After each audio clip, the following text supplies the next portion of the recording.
पिछले एपिसोड में हमने देखा था कि पेंग टैन्यू को मारने के लिए उसका पीछा कर रहा था और टैन्यू के मौत के बारे में सुनते ही मेंगई का demon fire out of control हो गया था। अब मेंगई गुस्से में लियू रुलोंग पर अटैक करने लगती है, जिसके बाद लियू रुलोंग मेंगई का सामना नहीं कर पाता और तुरंत वहां से भाग जाता है। लेकिन तभी मेंगई भी अचानक से नीचे गिर जाती है और वहीं पर बेहोश हो जाती है। अब लियू रुलोंग भागते हुए सीक्रेट रिल्म वाली जगह पर आ जाता है, जहां वह कुछ लोगों को सीक्रेट रिल्म के अंदर जाते हुए देखता है। फिर वह गार्ड के पास आता है और पूछता है कि वह लोग कौन थे। तब गार्ड बताता है कि मुझे भी उनके बारे में पता नहीं है, लेकिन वह लोग टैन्यू को मारने के लिए उसका पीछा कर रहे हैं। यह सुनते ही लियू रुलोंग गार्ड से रिफाइनमेंट स्टेज वाले लॉ फर्म स्टूडेंट को वहां भेजने के लिए कहता है और बताता है कि टीचर मेरे अडॉप्टिव फादर हैं, वह मुझे कुछ नहीं कहेंगे। वहीं अब ये टियान लिंगहू के पास जाता है और बताता है कि मीरोन कुन के कुछ लोग टैन्यू का पीछा कर रहे हैं। यह सुनते ही लिंगहू परेशान हो जाता है और तुरंत वहां अपने आदमी लिन यू को भेजने के लिए कहता है, क्योंकि अगर मीरोन कुन के लोगों ने टैन्यू को मार दिया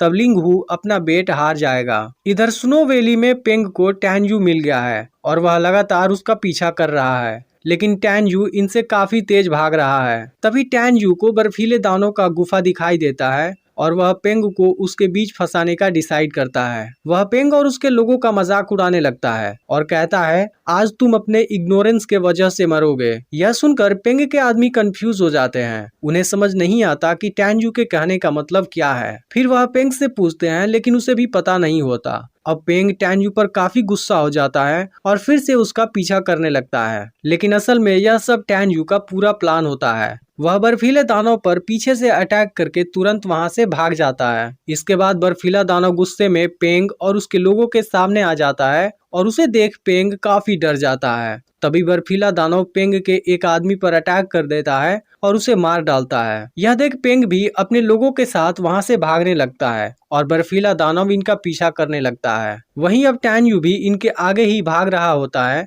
लेकिन तभी सामने सियोंग वैली का कोल्ड पुल आ जाता है। कुछ देर में पेंग भी अपने लोगों के साथ वहां पहुंच जाता है, लेकिन अचानक से बर्फीला दानव भी वहीं रुक जाता है और फिर वहां से आगे बढ़ने की हिम्मत नहीं करता। यह देख पेंग समझ जाता है कि कोल्ड पुल में इससे भी पावरफुल कोई मॉन्स्टर होगा। पेंग को लगता है कि टैन्यू अब दोनों तरफ से फंस गया है, इसलिए वह अपने लोगों को उसे मारने भेजता है। इसके बाद टैन्यू के पास कोई ऑप्शन नहीं बचता और खुद को बचाने के लिए वह कोल्ड पुल में कूद जाता है। यह देख पेंग और उसके लोग हैरान हो जाते हैं और उन्हें लगता है कि टैन्यू उसमें सरवाइव नहीं कर पाएगा, इसलिए वह अपने लोगों के साथ टैन्यू के बाहर आने का इंतजार करने लगता है। वहीं अब टैन्यू कोल्ड पुल से बाहर आ जाता है और अपनी स्ट्रेंथ रीस्टोर करने लगता है, लेकिन तभी पेंग और उसके आदमी इसे देख लेते हैं और इसे रोकने के लिए नीचे आने लगते हैं। फिर यह देख टैन्यू तुरंत फिर से पूल के अंदर कूद जाता है, लेकिन अब टैन्यू ने बहुत ज्यादा स्पिरिचुअल पावर यूज कर लिया था, इसलिए अब उसे अपनी पावर को रिकवर करने की जरूरत थी। तभी अचानक ही टैन्यू के सामने एक मॉन्स्टर पाइथन गुजरता है, लेकिन उस पाइथन ने टैन्यू को नहीं देखा होता।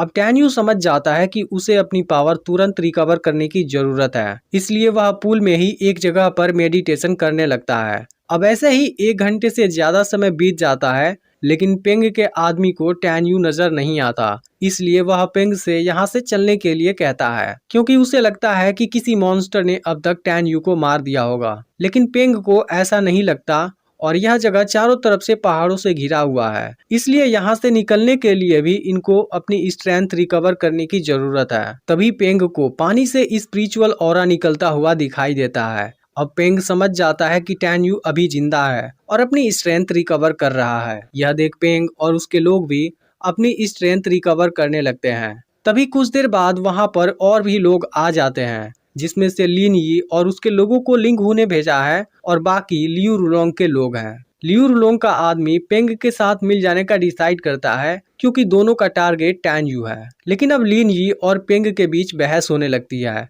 क्योंकि लिंगहू और मीरोन कुन दोनों ने टैन्यू को मारने के लिए बेट लगाया है। अब लिन यी पेंग को मारने की धमकी देने लगता है। फिर पेंग उसके साथ एक डील करने की बात करता है। यह सुनकर लिन यी पेंग के पास आता है। फिर पेंग कहता है कि हम दोनों अपनी अपनी एबिलिटी से टैन्यू को मारने की कोशिश करेंगे, लेकिन इसमें कोई भी किसी के बीच नहीं आएगा। यह सुनकर लिन यी पेंग की डील मान जाता है। फिर लिन यी अपने लोगों को बताता है कि कोल्ड पूल में फर्स्ट रेट ट्रिबुलेशन लेवल का एक मॉन्स्टर है, इसलिए सभी लोग केयरफुल रहना। और इसके बाद वह अपने लोगों के साथ अंदर चला जाता है, जिसके बाद पेंग भी अपने लोगों के साथ अंदर आता है। अब टैन यू को भी पता चल जाता है कि उसकी तरफ और भी लोग आ रहे हैं, इसलिए वह तुरंत वहां से भागने लगता है। लेकिन तभी अचानक से फर्स्ट रेट ट्रिबुलेशन लेवल वाला पाइथन सामने आ जाता है। अब टैन यू यहाँ बुरी तरह फंस जाता है, क्योंकि अब पीछे से लिन यी भी उसके पास पहुंचने वाला है और सामने एक पावरफुल मॉन्स्टर पाइथन खड़ा है। तभी पाइथन टैन यू पर अटैक कर देता है, लेकिन टैन यू उसके अटैक से खुद को बचा लेता है। लेकिन इस दौरान अब पाइथन की नजर पेंग और लिन यी के लोगों पर चली जाती है,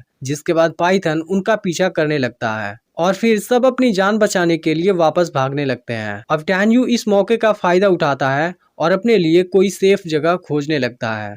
इधर लिन यी के लोग पाइथन को मारने की कोशिश करते हैं, लेकिन पाइथन उनको ही मार डालता है। वहीं टैन यू पानी के अंदर होता है, जहां उसे स्ट्रॉन्ग स्पिरिचुअल ऑरा के होने का एहसास होता है। तभी एक मॉन्स्टर सेंटीपेड टैन यू को पकड़ने वाला होता है, लेकिन टैन यू एक जगह पर छुप जाता है। तभी टैन यू को वहां स्पिरिचुअल सीलिंग फॉर्मेशन नजर आता है और वह समझ जाता है कि इसी वजह से यहाँ का ऑरा स्ट्रॉन्ग है। इसके बाद टैन यू अपनी पावर से उसे ओपन कर देता है, लेकिन अब मॉन्स्टर सेंटीपेड ने भी उसे देख लिया था, इसलिए उसके पहुंचने से पहले tan you spiritual ceiling formation के अंदर चला जाता है। अब वहां पर बहुत सारा स्पिरिचुअल लिक्विड होता है, जिसकी मदद से टैन यू बहुत आसानी से स्पिरिट फीटर रिल्म के 9वीं लेवल पर पहुंच सकता है। तभी टैन यू को दांतों का ध्यान आता है और वह उसे भी बाहर निकाल देता है। फिर टैन यू उसे वहां के स्पिरिचुअल लिक्विड को सोखने के लिए कहता है, क्योंकि इसकी मदद से अब वह भी अपने एडल्ट स्टेज में पहुंच जाएगा। वहीं लिन यी के आदमी कई दिनों तक टैन यू को खोजते हैं, लेकिन टैन यू उन्हें कहीं भी नहीं मिलता।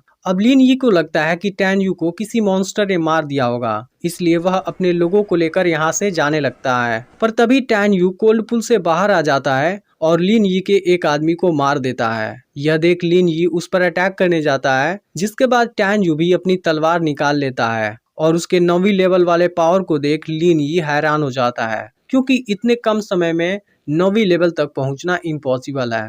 लेकिन फिर भी लिन यी और पेंग इसकी चिंता नहीं करते और अपने लोगों को टैन यू को मारने भेज देते हैं। इसके बाद टैन यू जब इनके ऊपर पावरफुल अटैक करना शुरू कर देता है, सब काफी डर जाते हैं और पीछे हटने लगते हैं। लेकिन अब टैन यू किसी को नहीं छोड़ता और सबको एक एक करके मारने लगता है। इस दौरान कुछ लोग यहाँ से निकलने वाले होते हैं, लेकिन टैन यू उनको भी जिंदा नहीं छोड़ता।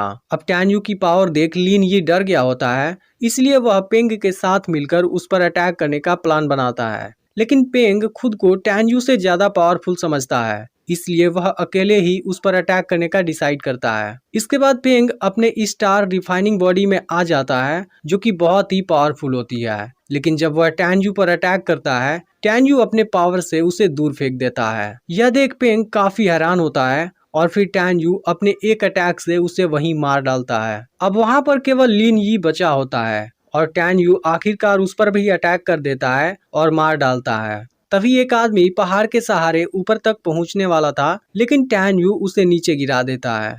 इसके अलावा और 3 लोग बचकर भागने की कोशिश कर रहे होते हैं, लेकिन अब टैन यू वहां भी आ गया होता है और फाइनली उन तीनों को भी मार देता है। अब टैन यू को मेंगई के बारे में याद आता है और वह तुरंत सीक्रेट रिल्म से बाहर आ जाता है। इसके बाद वह सीधा मेंगई से मिलने जाता है। फिर हम देखते हैं कि मेंगई पिछले इंसिडेंट के बाद से अभी तक बेहोश पड़ी है और सूजियान उसकी कंडीशन देख काफी रो रही है। लेकिन तभी टैन यू भी वहां आ जाता है। अब इसका अगला पार्ट भी बहुत ही जल्द अपलोड होने वाला है, इसलिए चैनल को सब्सक्राइब करके नोटिफिकेशन को ऑल पर सेट कर लेना और पिछला पार्ट मिस हो गया हो तो लेफ्ट वाली वीडियो क्लिक करके देख लेना।